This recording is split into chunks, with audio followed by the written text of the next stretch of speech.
안녕하세요. 이제 2부 세미나를 갖도록 하겠습니다. 세미나 주제는 인천 지역 장애인의 건강권 및 의료 접근성 개선을 위한 모색이라는 주제로 인천 지역에 있는 전문가 3분을 모시고 강의와 토론을 하도록 하겠습니다. 그래서 각각 연자들께서는 그 20분을 맞춰서 강의를 해주시길 부탁드리고요. 첫 번째 연자를 소개해드리겠습니다. 인천국제성모병원 재활학과 박시웅 교수님입니다.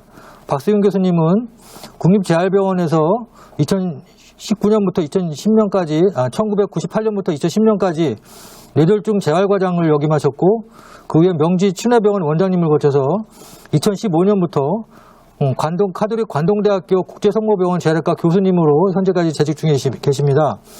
그래서 오늘 교수님께서는 지역사회 장애인의 기능 향상 및 유지를 위한 방안이라는 주제로 강의를 해주시겠습니다. 박시웅 교수님 모시겠습니다.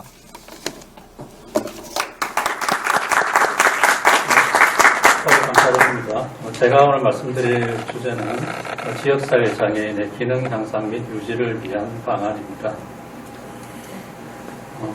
이런 내용을 말씀드리겠습니다. 우선 그 장애인 건강권법이 어떤 내용이 있는지, 그리고 왜 그런 법이 제정이 되었는지, 우리 현재 장애인을 대상으로 하는 의료 서비스에 충족 수요가 있는지, 또 현재의 재활의료 서비스의 문제점이 무엇인지, 그것을 개선할 수 있는 방안이 무엇인지 이런 순서로 간단히 말씀드리도록 하겠습니다.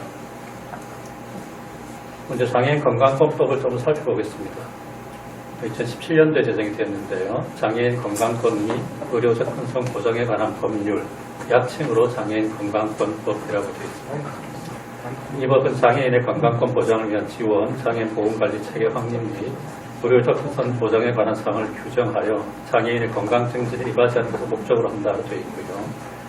기본 이념으로 장애인이 최적의 건강관리와 보호를 받을 권리를 가진다는 것, 그리고 장애인은 장애를 이유로 건강관리 및 보건의료에서 차별적으로 받지 않아야 한다는 것, 그리고 장애인은 건강관리 및 보건의료 서비스 접근에 있어서 비장애인과 동등한 접근성을 가질 권리가 있다. 이런 기본 이념을 가지고 법이 제정되었습니다. 그 법률에 나오는 몇 가지 정의를 말씀드릴 텐데요. 그 건강권이라는 것은 그 법에 정의하기를 질병 예방, 치료 및 재활, 영양 개선, 재활운동, 보건교육 및 건강생활의 실천 등에 관한 재반 요건의 조성을 통하여 최선의 건강 상태를 유지할 권리를 말하며 보건과 의료 서비스를 제공받을 권리를 포함한다 이렇게 되어 있습니다. 그래서 건강권을 보장하기 위해서 제공해야 되는 그 의료 서비스의 내용에 대해서 한 2가지를 제가 저기를 소개해 드리는데요. 장애인 건강보건관리 사업이라는 것이 있고 또 재활의료라는 것이 있습니다. 장애인 건강보건관리라는 측면에서는 장애인의 건강검진, 질환관리, 건강증진사업 등 이런 것을 다 통칭하는 것인데 이때 제공되는 어떤 의료 서비스의 내용은 사실 그 장애인이 아닌 비장애인이 받는 의료 서비스 내용과 동일한 내용이라고 보시면 되겠습니다. 동일한 의료 서비스 내용을 장애인도 차별 없이 불편함 없이 받을 수 있게 한다. 이런 것이 중요한 골자가 되겠고요. 그다음 재활의료라는 것은 그 장애인이 그 장애 때문에 받아야 되는 그런 의료를 의미한다고 보시면 되겠습니다. 손상이나 질병으로 인한 장애의 최소화 및 장애인의 기능 회복과 유지를 위해 필요한 의료 행위이고요.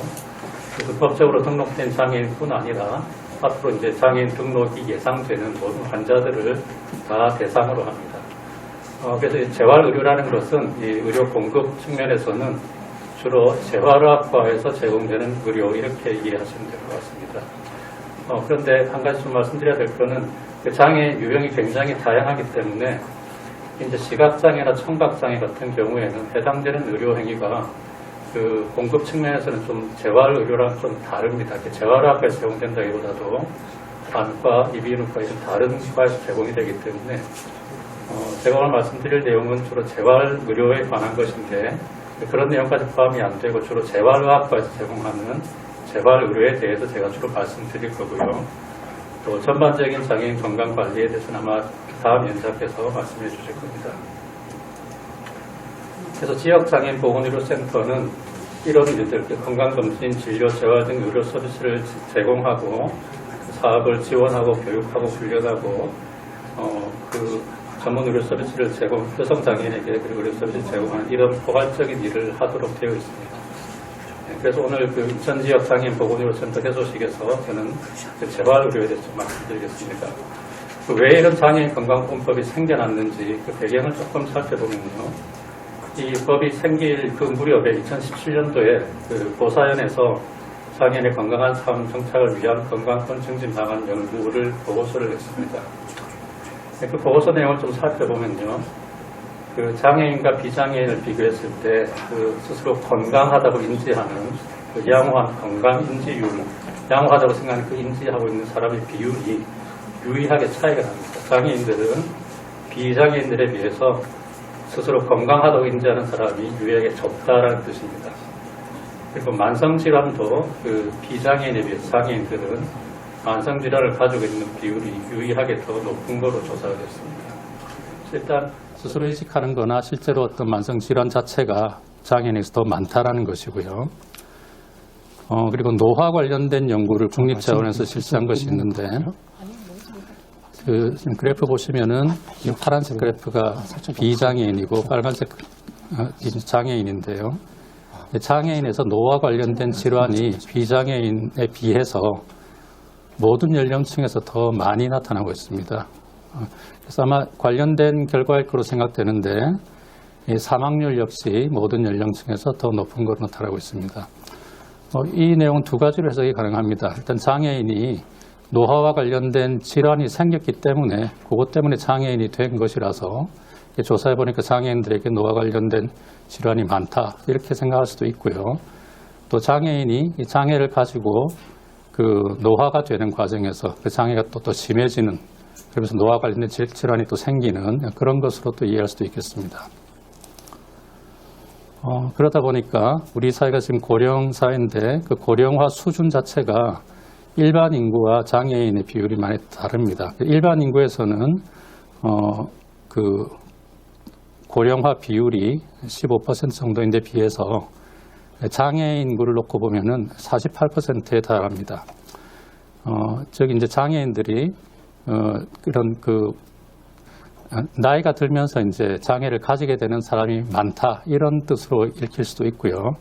또 젊어서 장애인이 되었다 하더라도 지금 그래도 이제 의료 수준이 일단 생명을 보존하는 데는 많이 발전을 했기 때문에 그 장애를 가진 상태로 계속 노화하는 나이가 들어가는 그런 장애인도 많아지고 있다 이렇게 해석할 수 있겠습니다. 그러면 그 장애인과 비장애인이 그 건강 행태가 어떤지 헬스 비헤이비어를 어떻게 가지고 있는지 그런 것들을 좀 조사해 본 게 있는데요. 흡연이나 음주 뭐 이런 것들을 보면 장애인과 비장애인 차이가 없습니다. 그런데 장애인과 비장애인에서 그 건강 행태 차이가 유의하게 차이가 나는 게 걷기 실천율입니다. 뭐 당연할 것입니다. 그만큼 이제 활동하기가 불편하기 때문에 걷기 실천이 비장애인에 비해서 떨어진다는 거고 그것은 결과적으로 활동을 안 함으로 인해서 생기는 그런 질환들, 만성질환이나 노화와 관련된 질환들이 더 취약할 수 있다. 뭐 이런 것을 이걸로도 추론할 수 있겠습니다. 이런 그 운동을 하지 않는 건강 행태를 그 장애 유형별로 좀 살펴보면요.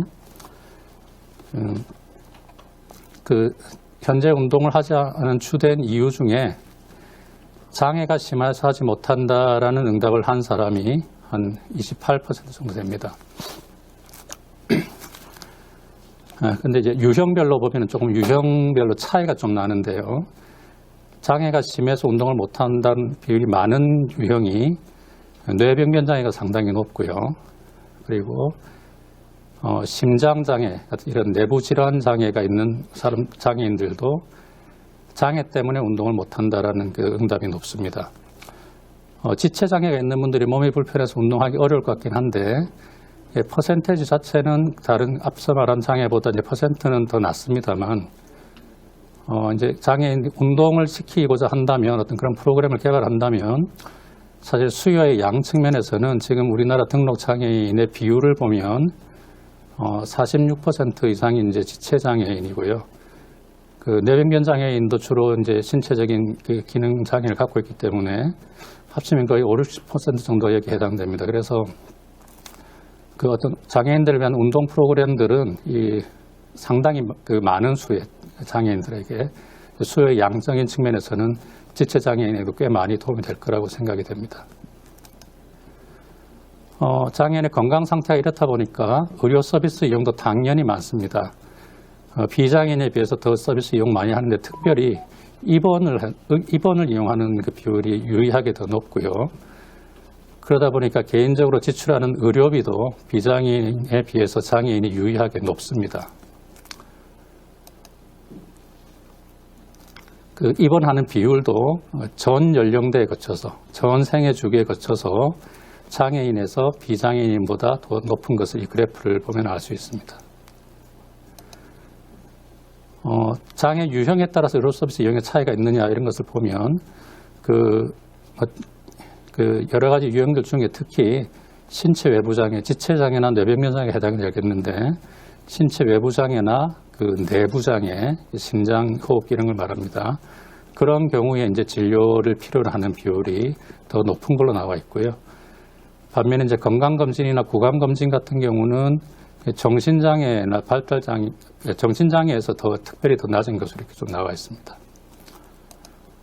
자, 그러면 이렇게 장애인들이 건강에 취약하고 의료 서비스 사실상 많이 이용하는데 미충족되는 수요가 있는가 하는 것 좀 살펴보겠습니다. 장애인이 비장애인에 비해서 미충족 치료율이 한 20% 정도로 유의하게 더 많이 미충족하다는 응답을 보였고요. 그 장애 유형별로 봤을 때 특히 이제 미충족을 응답한 유형이 신체 외부 장애, 신체 외부 장애는 지체나 뇌병변을 말합니다. 치과 치료는 거의 동일하게 다 나왔습니다. 이렇게 좀 미충족 수요를 얘기했고요. 왜 이용을 못하느냐, 뭐 그런 얘기를 들어보면은 주된 이유는 경제적인 이유, 그리고 의료기관까지 이동이 불편해서 이게 이제 주로 이제 이용 제한 요인으로 나왔습니다.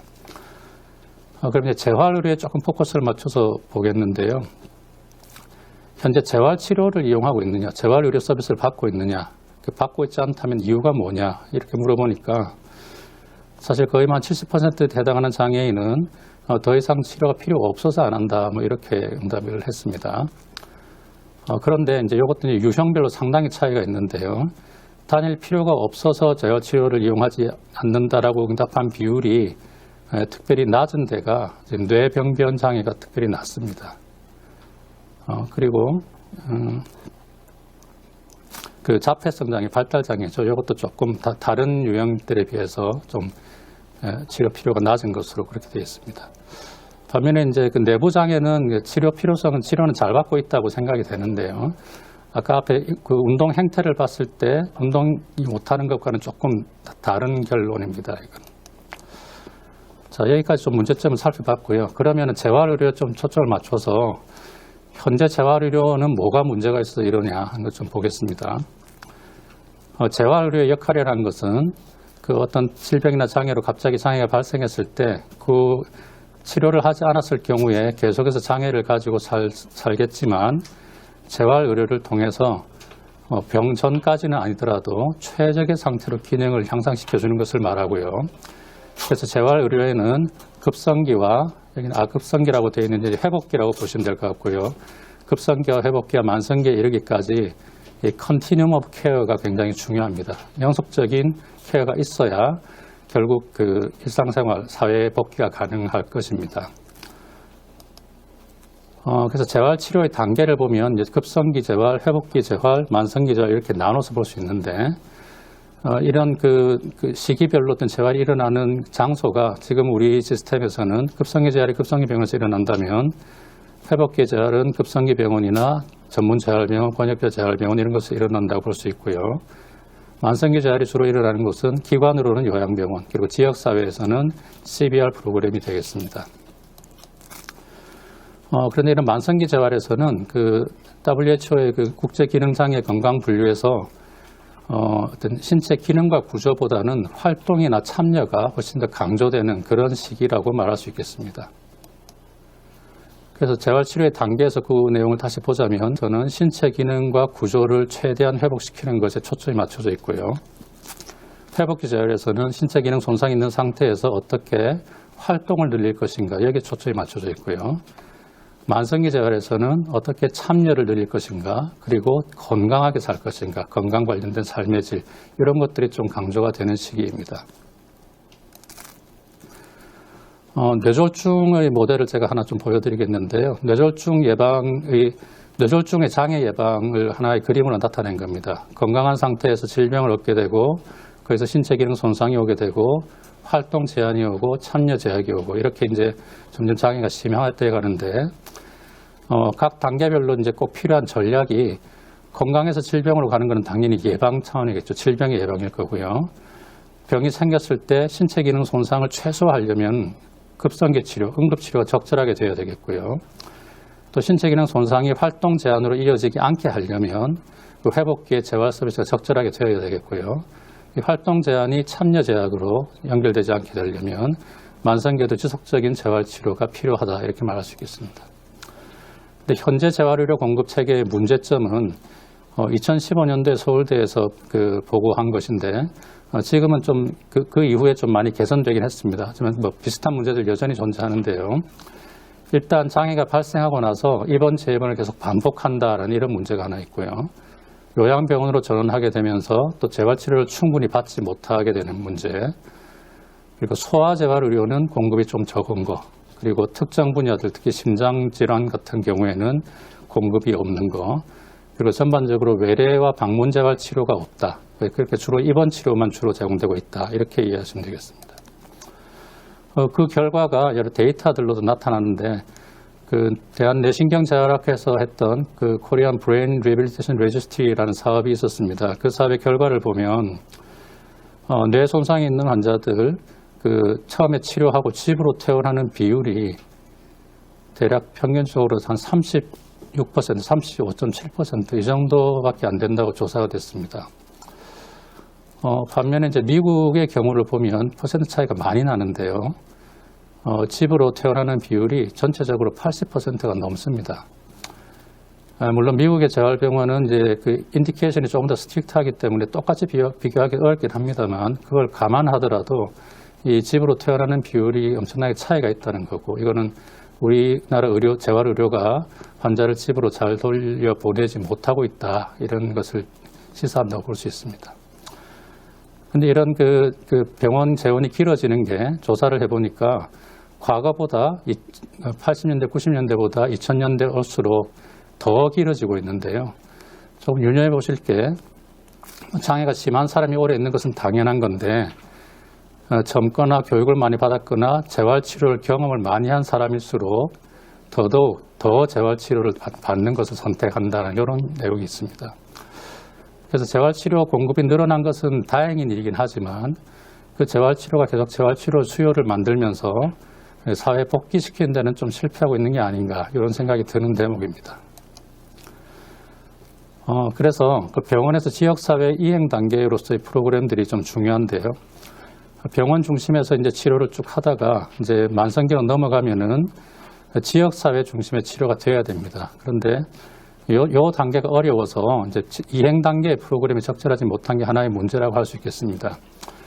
이행 단계 대표적인 데이 호스피탈이나 얼리 서포티드 디스차지라는 것이 있는데, 데이 호스피탈 같은 경우는 한 20년 전에 좀 국립재활을 시도했었습니다만 좀 보편화된 서비스로 자리 잡지는 못하였고요. 선진국에서 하고 있는 얼리 서포티드 디스차지는 아직 우리나라에서는 별로 시행되고 있지 못한 상태입니다. 그 결과가 다른 지표들에도 나타나는데, 장애인의 직업활동 비율이 일반인의 반 조금 넘는 정도이고요. 장애인의 여가활동도 대부분 TV 시청 수준이고, 다른 여가활동, 좀 활동적인 여가활동을 하는 사람은 거의 없는 것으로 조사되어 있습니다. 정리하자면 지역사회 장애인, 특히 신체외부장애 재활치료 수요가 미충족이고, 거기다가 아직 만성기인데도 병원에 있으면서 지역사회로 가지 못한 장기 입원 환자들이 또 잠재적인 수요가 존재한다, 이렇게 봐야 될 것 같고요.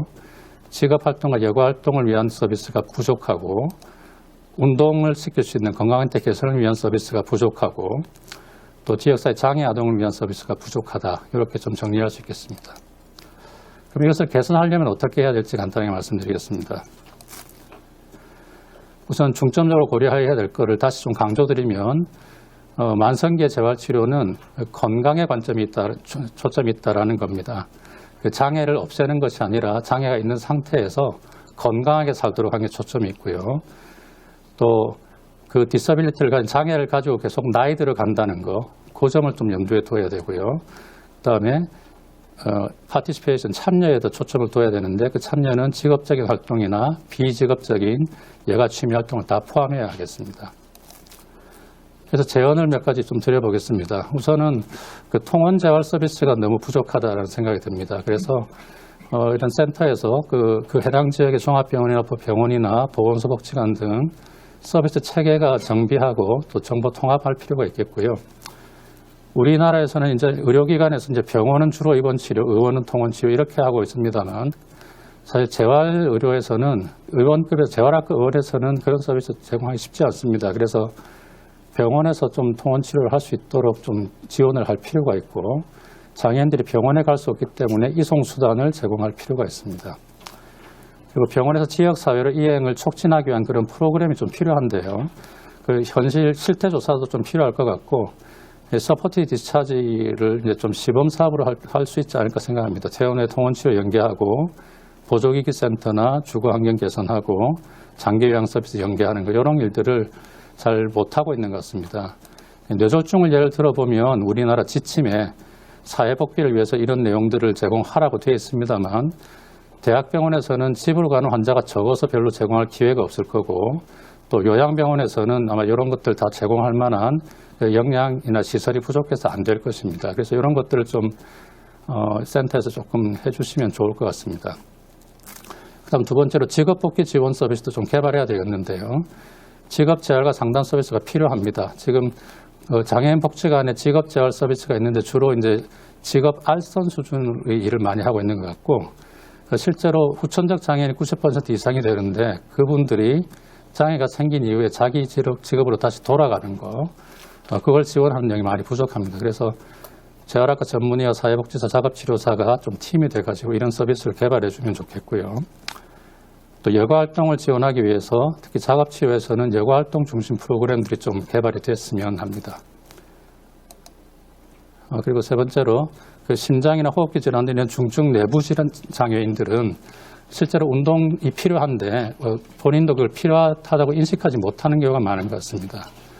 그래서 그게 얼마나 지금 서비스가 안 되고 있는지 실태 조사도 필요하겠고 장애인에 대해서도 그런 재활치료가 필요하다는 홍보도 해야 될 것 같습니다. 그리고 장애 아동을 위한 재활 서비스 체계도 필요한데요. 장애 아동을 위한 서비스 체계를 정비하고 그 정보를 통합해서 이 지역에 장애 아동이 생기면 언제든지 갈 수 있도록 어디든 갈 수 있도록 안내가 되고 또 학교와 재활의료기관이 연계될 필요가 있겠습니다. 이제 마지막 슬라이드인데요.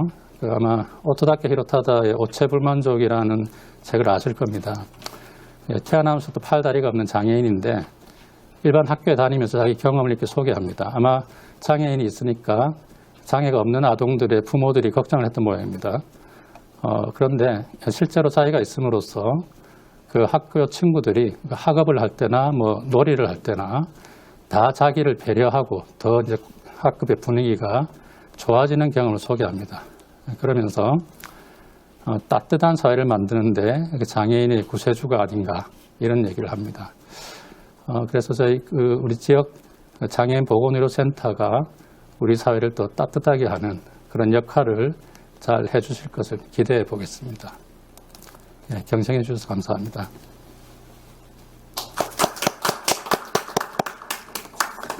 네, 박시훈 교수님 좋은 강의 감사드립니다. 오늘 사실은 이런 좋은 강의를 여러분들과 함께 여기 강당에서 같이 듣고 토론하고 했어야 되는데 코로나 사태 때문에 비대면으로 하게 돼서 아쉽게 생각하고요. 혹시 오늘 강의하시는 내용에 대해서 질문이나 또 코멘트가 있으시면은 일단 패널 디스커션 시간에 패널 선생님께서 말씀해 주시면 또 토론하는 시간을 갖도록 하겠습니다. 두 번째 연재로 인천광역시 공공보건의료 지원단장님이신 고강필 교수님을 모시겠습니다. 고 교수님은 질병관리본부에서 책임연구원을 역임하셨고 2010년부터 현재까지 인천 가천의대 예방의학과 교수님으로 계시고요. 2018년부터 인천광역시 공공보건의료 지원단 단장님으로 인천지역 공공의료의 큰 역할을 맡고 계십니다. 그래서 오늘은 교수님께 인천 지역 장애인의 만성병과 전염병 관리 방안에 대해서 좋은 강의를 듣도록 하겠습니다. 고 교수님 모시겠습니다. 네, 소개 감사합니다.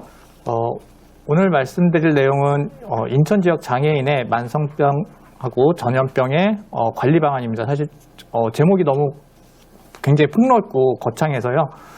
사실 좀 내용은 좀 포괄적으로 말씀을 드리도록 하겠습니다. 기본적으로 장애인 분들은 이제 기본적인 이제 각 개인별로 이제 장애를 갖고 계시는데 이 장애를 갖고 있다는 이유만으로 어떤 다른 질병에 더 잘 걸린다. 그러니까 장애와 상관없는 뭐 다른 질병에 더 잘 걸리고 어떤 일찍 사망을 한다라고 한다면은 결국은 어떤 건강 형평성 측면에서는 형평하지 않은 거죠.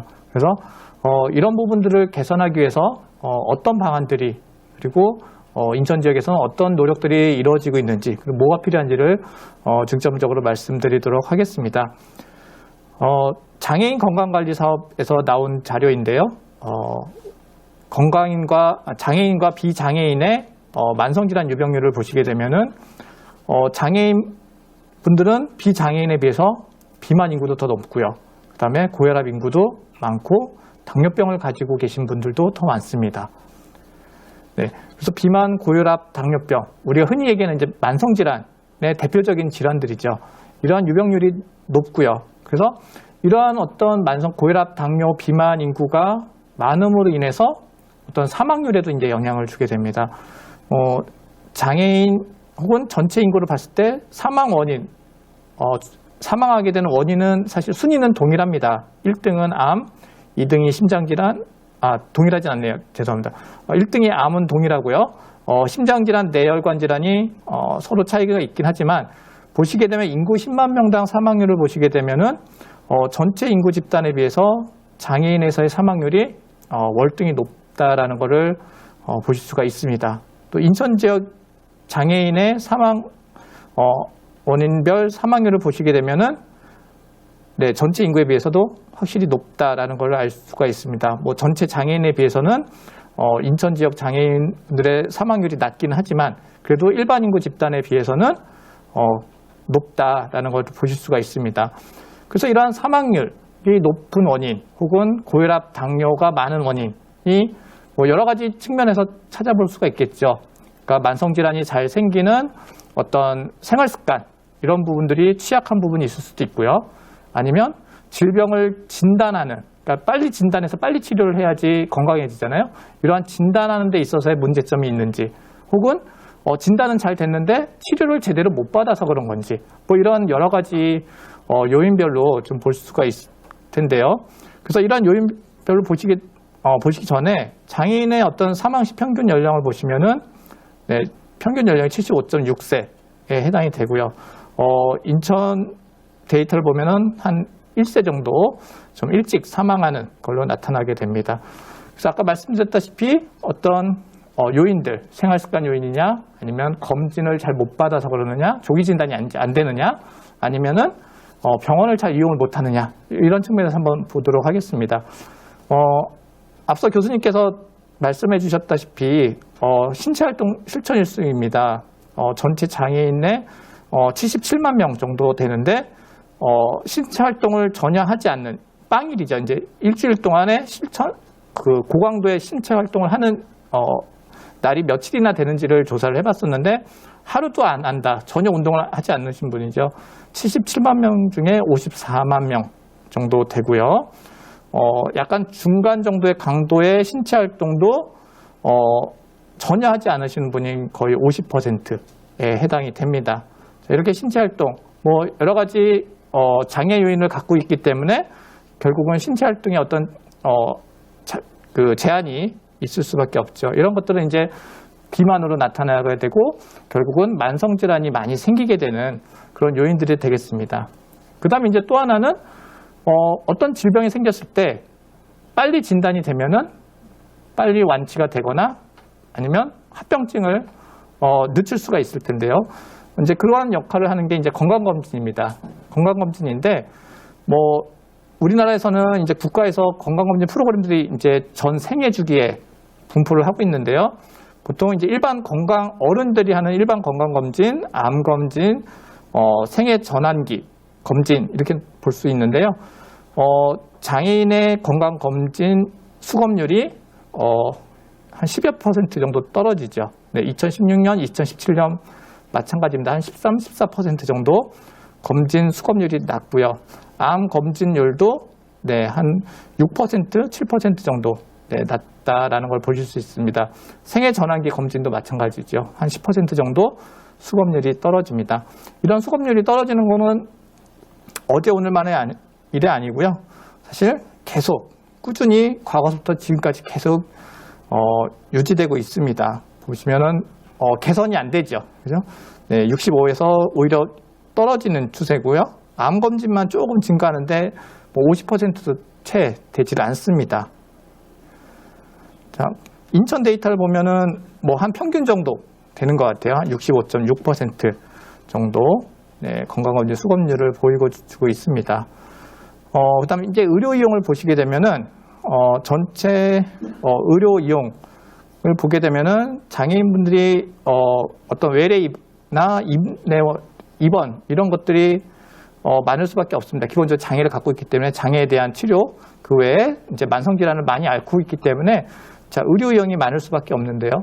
그렇지만 여기서 이제 중요한 거는 이제 미충족 의료가 얼마나 되느냐. 미충족 의료라 하면 내가 병원에 가고 싶은데 그러니까 병원에 갈 필요성이 있다라고 본인이 느끼는데 병원에 가지 못하는 게 이제 미충족 의료라고 합니다. 그랬을 때 장애인의 미충족 의료율은 거의 20%, 15%, 20%를 왔다 갔다 하고요. 보통 다른 비장애인들은 한 10% 내외 정도 보여주고 있습니다. 그러니까 장애인들이 병원에 가고 싶어도 못 가는 비율이 훨씬 높은 거죠. 이제 그러한 요인들이 이제 여러 가지 있습니다. 뭐 경제적인 부담 때문에 그럴 수도 있고요.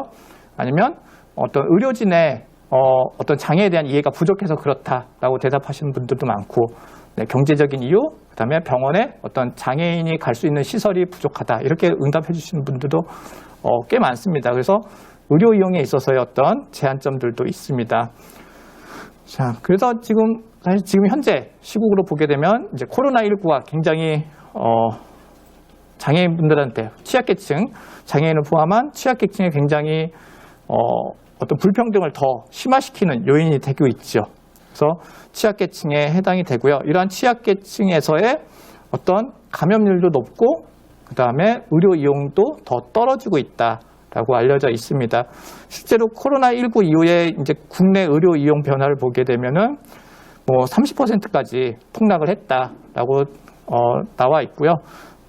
실제로 이 이용객 중에 대부분은 건강검진, 그러니까 본인이 평소에 아프셨던 분들은 계속 병원에 가시는데 새로 이제 진단받으시는 분들이 많이 줄어든 걸로 나타났습니다. 그래서 질병 예방이나 만성질환 관리 등 어떤 취약계층의 의료 이용 접근성을 제한을 하고 있어서 의료 서비스 공백 발생이 지금 우려되고 있는 상황이기도 합니다.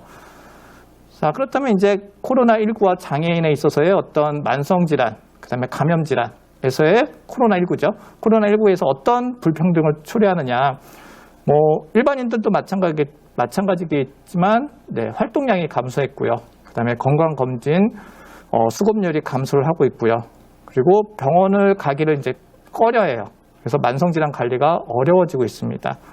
또 공공의료기관의 코로나19 전담 대응, 인천 같은 경우는 이제 인천의료원이 입원실을 다 전부 코로나19 대응 병상으로 이용을 하면서 평소에 이제 공공의료기관을 이용하던 장애인분들이 갈 데가 없어진 거죠. 네. 이렇게 어떤 이런 만성질환에 대한 어떤 관리에 어려움이 있었고요. 그 다음에 코로나19 관련해서도 이러한 정보들이 장애인분들한테는 정보에 대한 접근성이 더 떨어집니다. 뭐 시각, 청각 뭐 이런 장애를 갖고 계신 분들은 더 이런 정보에 취약하시겠죠. 네. 그 다음에 진단 기관의 접근성이 또 제한되어 있습니다. 어디 가서 어떻게 검사를 받아야 되고 어디서 어디를 찾아가면 되는지 이런 것들을 접근성에 대한 제한도 있고요. 그 다음에 혹시나 누구와 접촉을 해서 자가격리를 하게 되면 자가격리라는 건 결국 혼자 지내야 되는데 장애인분들 기본적으로 장애를 가지고 계신 분들 중에 중증장애인분들은 혼자 생활하는 부분들이 굉장히 불리하죠.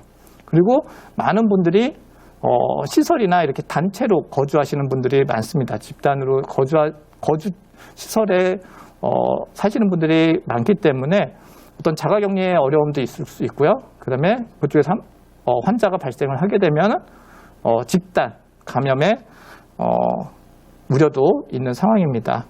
실제로 인천의료원이 이제 취약계층에 대한 사업 실적을 보시게 되면은 매년 꾸준히 증가했어요. 매년 취약계층에 대한 사업들을 해왔는데 2020년에는 확 줄었죠. 이게 이제 코로나19 감염병 전담 병원으로 활동을 하면서 이런 어떤 공공의료에 대한 특화 사업, 입원 외래 다 감소했습니다. 예. 검진 사업도 감소했고요. 결핵 사업도 결핵 사업은 빵건이네요. 그렇죠? 이런 식으로 어떤 취약계층에 대한 사업 실적이 인천의료원, 그러니까 인천 같은 경우는 이제 인천의료원이 하나밖에 없죠. 그래서 하나밖에 없는 거를 감염병 전담병으로 하게 되니까 기존에 해오던 사업을 어디 다른 데 줄 수가 없는 상황이 되고 있습니다. 보건소도 마찬가지입니다. 사실 공공의료의 한 축을 차지하는 보건소 사업도 많은 사업들이 한 90% 이상 중단이 된 걸로 알려져 있고요. 특히 이제 고혈압 당뇨병 사업 중단한 경우는 한 75%, 그리고 부분 중단이 한 89%, 전면 중단이 한 11% 정도 되고 있습니다. 고혈압 상담 실적 변화를 보시게 되면은 이게 이제 과거 18년, 19년이었고요. 이게 2020년인데요. 확실히 감소했죠. 보건소가 이제 코로나 대응에 일선에서 이제 전담 대응을 하면서 이런 현상이 나타나고 있습니다. 방문 상담도 마찬가지고요. 자, 그래서 이런 만성질환 관리 사업에 이제 보건소에서 이제 어려움을 이제 이렇게 호소를 하고 있습니다. 선별진료소의 업무가 투입되고 납부 형성의 어려움이 있고, 그다음에 전화 상담의 한계가 있고, 그다음에 혈압 혈당 측정 관리를 해야 되는데 대면 자체가 이제 어려워지는 거죠. 그리고 이러한 다양한 우울감이나 불안감, 근력 저하 이런 것들이 이제 같이 나타나고 있습니다.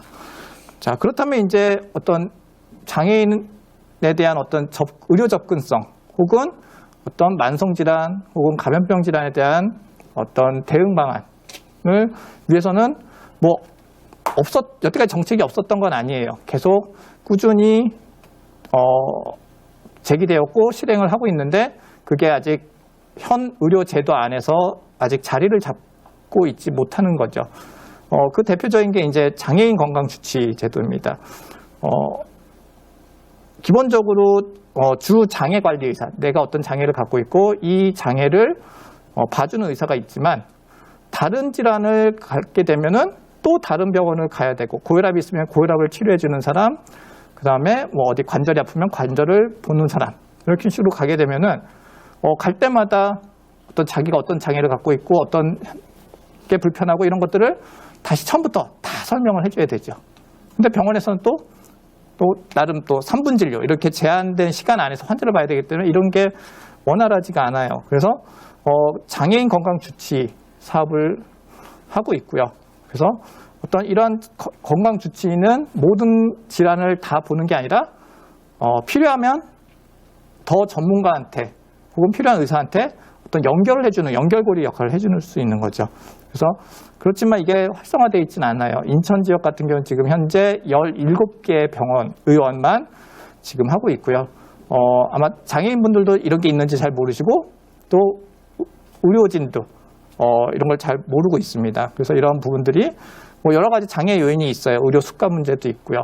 이런 것들이 좀 활발히 좀 돼야 되겠고요. 그 다음에 장애인 친화 건강검진 기관. 인천에는 한 개 기관이 있습니다. 인천의료원 한 개 기관이 장애 친화 건강검진인데 이걸 이제 확충해야 되고요. 전국으로는 지금 16개 밖에 되진 않습니다. 사실 전국적으로도 굉장히 적은 거죠. 16개면은요. 자, 그 다음에 이제 중요한 게 이제 공공보건 의료의 어떤 의료 전달 체계 구축에 있습니다.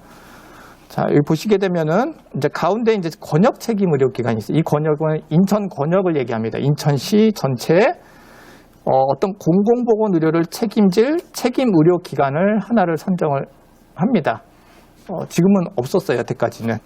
네. 권역 책임 의료기관이 하나 생기고요. 이 권역보다 작은 지역, 인천 같은 경우는 4개 지역으로 이제 나눠집니다. 4개 지역으로 나눠서 그 각각의 지역을 책임질 또 책임 의료기관이 선정이 되고요. 이 책임 의료기관이 관할하는 시군구에 있는 보건소나 병의원이 연결이 되고 또 이 보건소 밑으로 건강생활지원센터들이 연결이 됩니다. 그래서 어떤 의료 전달, 가장 어떤 건강관리에서부터 어떤 중증질환까지 어떤 공공보건 의료의 어떤 전달 체계가 이렇게 구축이 돼야 되는데 지금 만들어지고 있는 상황입니다. 지금 권역책임의료기관 같은 경우는 타 지역은 국립대병원이 선정이 이미 돼 있었고요. 2년 전에 이미 선정이 돼 있습니다.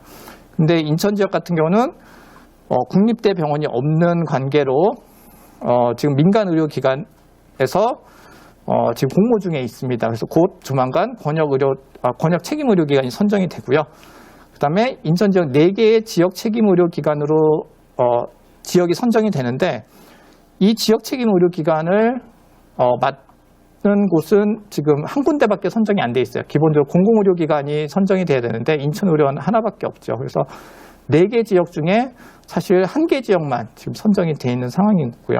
보건소는 뭐 10개 시군구에서 지금 군구에서 정해져 있고요. 건강생활지원센터도 인천 지역은 8개밖에 사실 되지 않습니다. 사실 건강생활지원센터는 동 단위로 만들어져야 되거든요. 동별로 하나씩. 아주 장기적으로 봤을 때는요.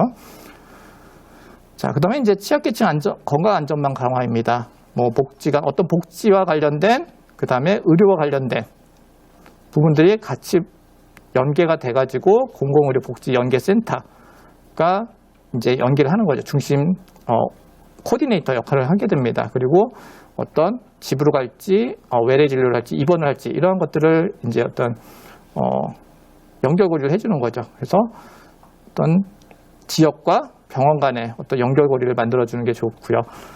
또 하나 이제 공공보건의료 발전 종합대책에서 나왔던 중요한 이슈 중에 하나가 이제 지역사회 기반 돌봄입니다. 보통 이제 커뮤니티 케어라고 부르는데요. 이 커뮤니티 케어의 중요한 역할을 할 센터가 이제 건강생활지원센터입니다.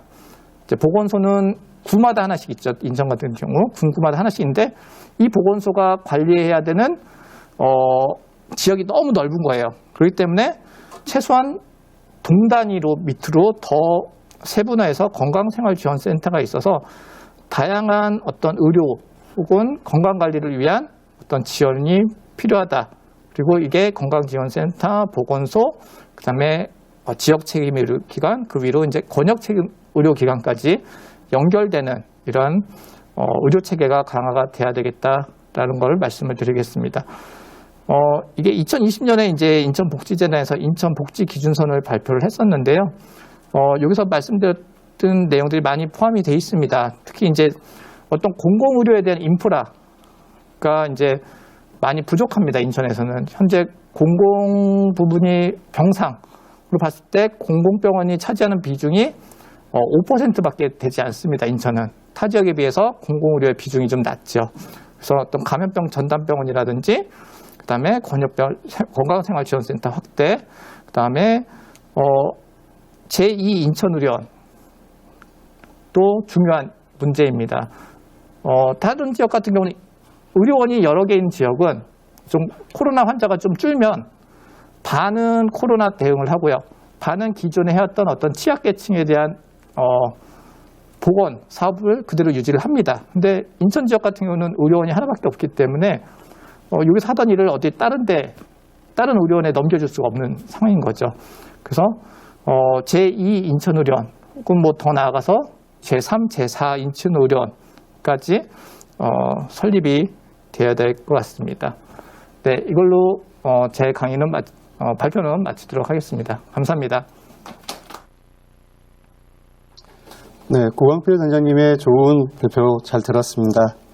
다음으로 인천 지역 장애인 현황 및 지역 장애인 보건센터 운영 방안에 대한 주제로 인천광역시 지역장애인 보건의료센터장 정한현 센터장님께서 발표를 하겠습니다.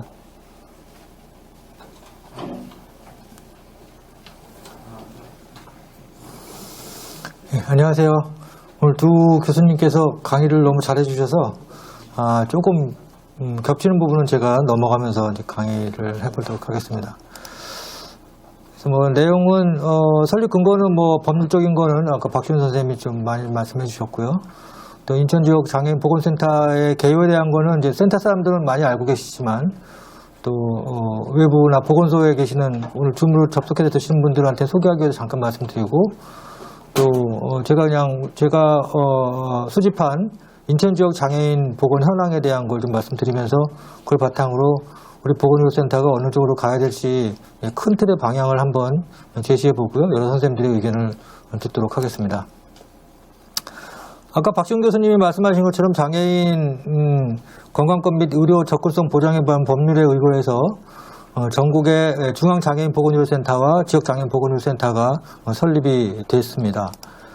그래서 그 법에 따라서 보건복지부 산하의 중앙장애인 보건의료센터가 국립재활원에 설립이 됐고요. 거기 센터장님으로 김동아 선생님께서 계시면서 전국적인 장애인 건강사업에 대한 개발이라 전국적인 통계나 교육과정 개발, 건강정보 제공 등 큰 틀의 지역장애인 보건의료센터를 운영에 대한 틀을 제공해 주시고요. 각 시도별 권역 단위로 지역장애인 보건의료센터가 전체가 다 생기게 되면 19개가 되는데 작년까지 10군데가 이제 지정이 돼서 운영이 되고 있고요. 그래서 이 지역장애인 보건센터는 그 지역에 있는 권역 재활병원, 또 재활의료기관, 또 장애인 주치, 또 장애인 친화 건강검진기관, 장애인 구강진료센터 등과 협력해서 장애인에 대한 직접적인 서비스와 연계 사업을 하게 되고 또 지역장애인 보건의료센터는 시군 단위로 있는 전국의 254개의 보건소와 연계해서 지역사회 중심 재활치료는 CBR 사업을 진행함으로 해서 전국적인 장애인들의 삶의 질을 올리도록 그렇게 노력하고자 이런 전달 체계가 법률로 지정이 돼서 지금 시행을 하고 있는 상태입니다. 그래서 아까 말씀드린 대로 전국에 지금 2020년까지 10개소가 됐고요. 작년엔 4개소가 추가 지정되면서 저희 대학병원도 인천 지역에서 지역장애인 보건의료센터로 지정이 됐습니다. 그래서 법률에 따라서 지역장애인 보건의료센터는 이런 조직을 갖게 되는데요. 지역장애인 보건의료센터 센터장을 한 명을 재활학과 교수님으로 하고 그 밑에 운영기획팀, 건강보건팀, 의료지원팀 이렇게 직원을 6명을 활동을 하게 되겠고요. 이 사업을 자문하고 또 점검하기 위해서 지역장애인 보건건강위원회라는 모임과 지역장애인 건강협의체라는 모임을 통해서 인천 전체에 그림을 그려가도록 그렇게 하고 있습니다. 그래서 아까 김동아 단장님도 말씀하셨듯이 지역장애인 보건의료센터는 크게 이 4가지 축으로 사업을 진행하도록 되어 있습니다. 장애인 건강보건관리사업, 여성장애인 모성보건사업, 보건의료 인력 및 장애인 가족에 대한 교육, 그 다음에 건강검진, 진료, 재활 등 의료 서비스 제공 이렇게 큰 틀의 4가지 분야로 저희 사업이 진행되도록 될 예정입니다. 그래서 이제 앞으로는 이제 인천 지역의 장애의 현황을 좀 말씀드리면 2020년도 작년에 아까 말씀드린 인천광역시 장애인 통계보고서에 의하면 전체 인천의 장애인 수가 14만 3,863명으로 전체 인천 인구의 4.9%로 되어 있고요. 등록장애인의 남녀 비율은 남자가 60%, 여성이 40% 정도 되어 있고 2014년 대비 2019년에 4.6%에서 4.9%로 장애가 조금씩 장애인 인구가 늘어나고 있는 상황입니다.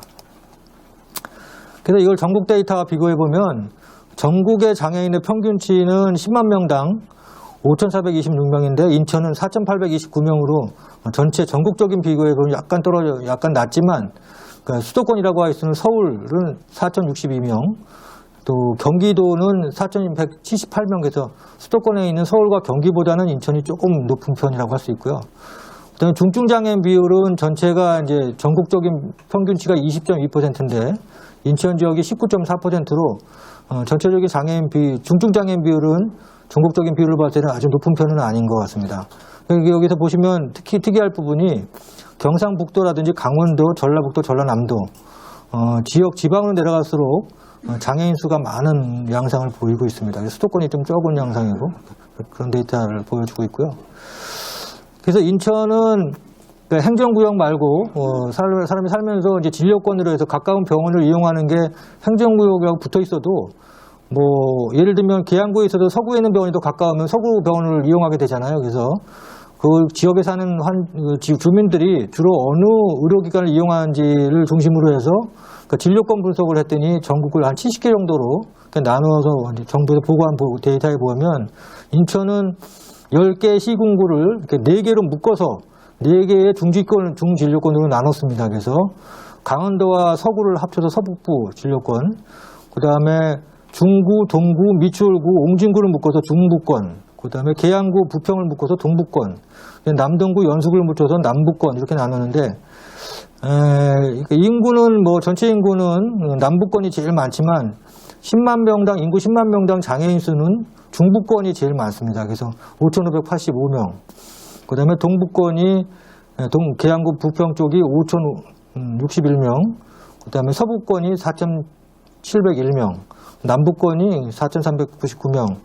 그래서 중부권이 전체 인구 수는 좀 적지만 인구 대 10만 명의 인구 대비는 장애인이 많아서 아까도 많이 말씀하셨지만 중부권의 도도지역이라든지 이쪽에 노인 인구가 많지 않은지 좀 살펴봐야 될 것 같고요. 그래서 좀 더 심층적인 연구가 뭐 자료를 찾아봐야 될 것 같습니다. 그래서 인천 장애인들의 장애인 종류를 보면 이건 뭐 전국적으로 비슷할 거라고 생각이 되는데 지체 장애인이 월등 많고요. 그다음에 시각 청각 장애, 그다음에 뇌병변 장애, 지적 장애 순으로 이렇게 분포를 보이고 있습니다. 그래서 이건 아까 뭐 고광필 교수님이 말씀하신 데이터하고 거의 비슷한 건데 전체적으로 보면 인천 지역의 그 장애인의 건강 검진 수검률을 보면 경증인 경우는 한 75% 정도, 74.79% 정도 되고, 그 다음에 중증 장애는 58.95%에서 한 15% 정도의 차이를 납니다. 그래서 중증 장애인이 건강 수검률이 좀 떨어지는 걸로 되어 있고요. 그 다음에 특히 이 전체적으로 보면 10개 구군교를 보면 강화군이 좀 떨어지는 것 같습니다. 그러니까 강화군은 경증 장애인도 좀 평균보다 한 10% 정도, 7, 8% 떨어지고요. 그 다음에 중증 장애인도 한 5% 정도 떨어져서 강화군이 더 많이 떨어지는 이유가 뭔지도 저희가 살펴보고 도와드릴 부분이 있으면 도와야 되지 않을까 싶습니다. 그리고 경증과 중증의 비율은 보통 한 15% 정도, 10%에서 15% 정도 차이가 나는 것 같습니다. 그래서 뭐 인천시 장애 유형별 수검률을 보면 그 자폐성 장애나 뇌병변 장애, 정신지체 쪽이 수검률이 좀 떨어지는 걸로 되어 있고요. 그 다음에 지체나 안면, 시각장애는 조금 더 낮고 그래서 50% 이하로 떨어지는 부분은 우리가 좀 더 점검을 해서 그분들이 건강 검진을 많이 올릴 수 있도록, 받을 수 있도록 도와드릴 부분이 있을 거라고 생각이 됩니다. 그래서 인천시에서 이제 의료 인력 중에서 특히 장애인들과 관계되는 그 재활 인력 부분만 좀 뽑아봤는데요. 이것은 국립의료원에 있는 공공보건의료지원센터에서 자료를 좀 받았는데 그래서 2020년 작년에 나온 데이터인데요. 그래서 보면 전국에서 인천이 한 6등 정도, 그 중간보다는 약간 위쪽에 재활의학과 전문의, 물리치료사, 작업치료사, 사회복지사가 분포해서 지방보다는 조금 나은 것 같고요. 수도권 내에서는 서울, 경기보다는 좀 떨어지는 그런 상태인 것 같습니다. 그래서 이거를 조금 이제 진료권별로 좀 분석을 해보면 재활의학과 전문의 수는 10만 명당 따져보면 인천 지역 3개 4군구가 평균치가 2.3명인데 유난히 서북부가 많이 떨어집니다. 그래서 동부권은 3.3명, 중부권은 2.9명, 남부권 2.8명인데 인천 서북부, 예를 들면 서구와 강화군 쪽이 평균보다 월등히 떨어져서 이쪽이 장애를 가지신 분들이 재활치료를 받는데 조금 어려움이 있을 수도 있다라는 이제 생각이 들 수 있고요. 그거와 붙여서 이제 재활학과가 적으면서 물리치료사, 작업치료사들도 거의 동일한 수준을 보입니다. 물리치료사 수도 인천 서북부가 전체 평균 인천 전체 20.1%의 반 정도, 9.2%. 작업지의 사실도 반 정도. 그래서 유난히 인천 서북부, 그러니까 서구와 강화 쪽이 재활 관련 의료 인력이 많이 떨어진다라는 걸 이제 볼 수 있는 데이터고요. 그래서 인천 지역에 있는 장애인 재활 의료 이용률을 살펴보면, 그러니까 RI라고 하는 거는 뭐 다 아시겠지만 그 지역에 입원한 재활학과와 관계된 부서에 입원한 전체 환자 수고요. 인천에는 어느 지역에서 와도 관계없습니다. 장애인 관련된 전체 입원한 환자가 이제 분모가 되고, 분자는 그 지역에서 장애 발생 환자가 입원하는 비율입니다. 그러니까 동북부 같은 경우는 전체 입원 환자 중에서 그 지역에서 해결하는 환자가 79% 정도 되는 건데, 서북부 같은 경우는 그 지역에 입원한 전체 환자 중에서 서구에서 발생한 재활 관련 장애 관련 예비 장애인들이 한 10% 미만만 서구에서 해결되고 나머지는 어디 갔는지 몰라요. 그 지역에 어느 다른 병원이 있어서 좋은 데로 간 건지, 진짜로 아까 공영필 교수님 말씀하신 대로 병원에 갈 수 있는 능력이 없어서 병원에 안 간 건지, 그건 내용을 알 수 없지만 그 지역에서 발생한 환자가 그 지역에서 해결할 수 있는 능력이 10% 미만이라는 건 심각하다라고 생각이 들고, 중부권도 뭐 40점, 그러니까 반 정도가 참 밑에 안 되고요. 남부와 동부는 비교적 좀 괜찮은데, 그래서 제 생각에는 서북부하고 인천 중부는 저희 센터에서도 유심히 관찰해야 되겠다 생각이 들고, TIR은 그 지역에 입원할 때 그 60분 이내에 얼마만큼 그 의료기관에 접근할 수 있느냐는 기관인데, 그거는 평균이 이제 54분인데 54%인데 전체로 보면 뭐 이렇게 많이 나쁘지는, 서울하고도 뭐 크게 떨어지지는 않은 부분이어서, 그래도 병원에 갈 때까지는 인프라가 서북부가 많이 떨어진다, 다른 쪽 비해서. 그래서 동북부하고 남부는 비교적 좋은데 중부, 서북부로 갈수록 떨어지는 걸 봐서 그쪽 부분에 대해서 의료 인프라라든지 사회적인 사회 기반이라든지 뭐 인력이라든지 이런 부분에 대해서 관심을 가져야 될 부분이 있다고 생각이 듭니다. 그래서 이걸 다시 한번 정리를 해보면, 첫 번째는 전국 대비 장애인 비율이나 장애인 관련 의료 인력 수는 뭐 큰 차이가 없고 중간 이상의 분포를 보이고 있는데, 인천 지역 장애인 비율을 네 군구별로 나눠보면 중부권이 장애인은 비율 10만 명당 장애인 수는 가장 많았고요. 그 다음에 장애인 수검률은 중증 환자, 도서 지역일수록 지금 많이 떨어졌는데, 그래서 뇌병변 장애나 중증 장애인 도서 지역에서는 검진기관의 접근성이라든지 뭐 미충족 의료가 많이 발생하고 있습니다. 그 다음에 네 번째로 장애 관련 의료 자원은 아까 말씀드린 서북부가 가장 열악하고, 그 다음에 중부선으로 떨어져서 그쪽 부분에 대한 관심이 필요하고, 장애인이 재활 의료기관 이용률도 서북부가 가장 많이 떨어지고 중부. 그래서 서북부와 중부의 공공의료의 필요성이 많이 필요한 지역이 아닌가 생각할 수 있겠습니다. 그래서 이런 걸 바탕으로 이제 저희 센터에서는 이제 한번 논의 끝에 인천장애인 보건의료센터의 미션은 인천에 있는 장애인의 건강 형평성을 실현하는 것이다. 그래서 인천 지역에도 이렇게 10개의 구공구가 있고 4개의 진료권이 있는데 인천 내에서도 이렇게 편차가 심하다. 그걸 어떻게 적어도 인천 시내에서 가장 훌륭한 부분까지는 끌어올려야 되겠다라는 부분이고, 그 다음에는 대한민국에서 가장 높은 층의 장애 이용률이라든지 장애에 대한 의료 수용률, 장애 발생률, 사망률을 따라잡는 것이 이제 목표가 될 수 있겠고요. 그래서 궁극적으로는 장애인이나 비장애인이나 모두 똑같이 인격적인 삶을 살 수 있는 기반을 만드는 것이 필요하다고 생각이 드는데, 이것은 뭐 제가 만든 내용은 아니고 유럽 민족이야 미국하고 남미 쪽에서 합쳐서 만드는 이렇게 단체가 있습니다. 거기 단체에서도 우리가 똑같은 고민을 하고 있고요. 거기서도 이제 이거 똑같은 목표를 갖고 있어서 우리도 그런 목표를 같이 실현하고자 이렇게 그래프를 넣어봤고요. 그래서 인천장애인 보건의료센터의 활동 모델은 세계보건기구 장애인 활동 실천계획 2014-2021년도의 목표를 그대로 갖고 왔습니다. 그래서 첫 번째로 국가적 권역 지역별 장애 인구, 장애 관련 연구 및 자료 수집. 이게 뭐 사업을 하려면 뭐 내용을 알아야 되기 때문에 일단 여기 와 계신 고광필 교수님의 도움을 받아서 인천 지역, 인천 공공의료지원단과 함께 저희 센터에서 인천 지역의 장애 현황에 대해서 올해 공동 사업을 하기로 했습니다. 그래서 일단 어디가 어떻게 나쁜지를 현황 파악을 해서 연구 자료로 쓰려고 지금 준비 중에 있고요. 두 번째로는 지역사회 중심 재활 및 재활 서비스 활성화. 이게 뭐 저희 사업의 이제 중심이 될 것 같고요. 그래서 어떻게든지 뭐 먼저 출발한 지역센터와 연락을 해서 그분들의 노하우를 배워서 우리도 잘할 수 있는 모델을 빨리 찾아가도록 하겠습니다. 세 번째로는 장애인 건강 관련 서비스 접근성 강화 및 제약 요건 제거인데, 이건 이제 병원 외 서비스인데, 아무튼 장애인들이 의료기관까지 올 때까지 여러 가지 문제가 있기 때문에 그 부분을 어떻게 해결할 것인가 하는 부분은 아주 뭐 우리의 1차 사업은 아니지만 이걸 떼놓을 수 없는 사업이기 때문에 인천 지역의 NGO라든지 보건소라든지 뭐 구청, 시군과 연락을 해서 어떻게 이걸 해결할 것인지 같이 고민을 해보도록 하겠습니다. 그래서 아까도 말씀드린 대로 전국에 있는 모든 지역장애인 보건의료센터는 이렇게 4가지 사업을 하게 되어 있습니다. 그래서 이 사업 중에서 각각 필수 사업은 같이 하면서 우리가 좀 더 특화할 수 있는 사업을 뭘 할 것인지 모색을 하고 있습니다. 그래서 저희가 이제 아까도 말씀드린 대로 인천 지역에 장애 관련 협의체를 구성을 했는데, 그 협의체에 인천에 있는 4개 대학병원 교수님들이 다 참여를 해주셨고요.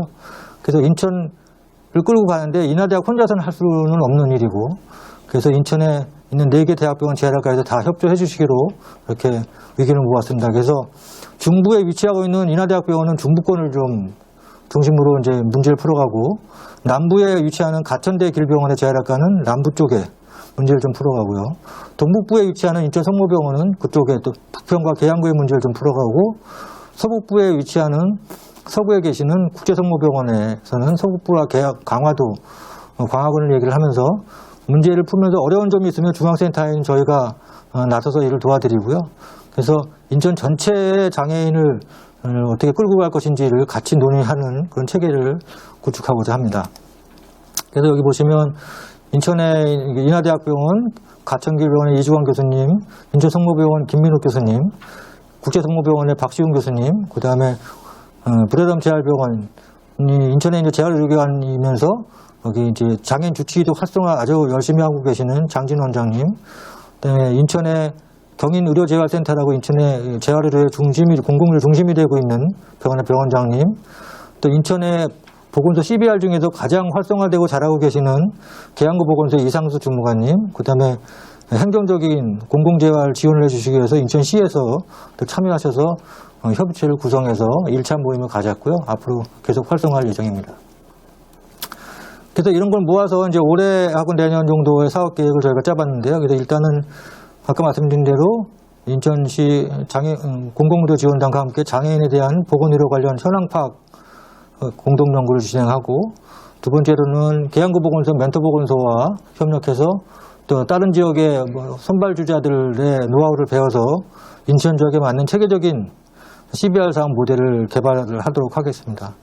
그리고 이 코로나 사태가 언제까지 진행될지 모르지만 그때까지 우리가 기다릴 수는 없으니까 중증장애인에 대한 비대면 진료를 어떻게 할 것인지 고민하고, 장애인에 대한 비대면 교육을 확대할 수 있는 방안을 노력하겠습니다. 또한 가장 취약계층인 여성, 어린이 장애인, 또 중증장애인에 대한, 또 인천 지역의 도서 지역을 포함한 의료 취약적에 대한 보건의료 체계를 구축하는 데 힘을 보태도록 하겠습니다. 그래서 아까 보셨듯이 인천시 10개 시군구가 다 같은 형편이 아닌 거를 아까 데이터로 봤습니다. 그래서 뭐 저희가 적은 예산이지만 이걸 뭐 10개 시군구에 똑같이 나누기보다는 그래도 조금 떨어져 있는 부분, 서북부와 중부 쪽에 장애인은 많지만 재활 자원은 부족한 부분에 좀 더 집중해서 먼저 그쪽과 사업을 시작을 하고, 궁극적으로는 다 같이 갈 수 있는 방향을 모색하겠습니다. 그래서 똑같이 나누는 이퀄리티냐 아니면 좀 더 지원을 하는 이퀴티냐, 결국에 가서는 뭐 이런 걸 다 떠나서 장애인 비장애인이 모두가 건강보건 분야에서 구별 없이 존엄적인 보건의료 체계를 쪽에서 살아갈 수 있도록 기틀을 마련하는 쪽으로 저희 센터 사업 방향을 잡아봤습니다. 네, 감사합니다. 네, 정한현 센터장님의 발표를 마지막으로 2부 세미나를 마치겠습니다. 잠깐의 휴식 후 패널 토의를 진행하겠습니다.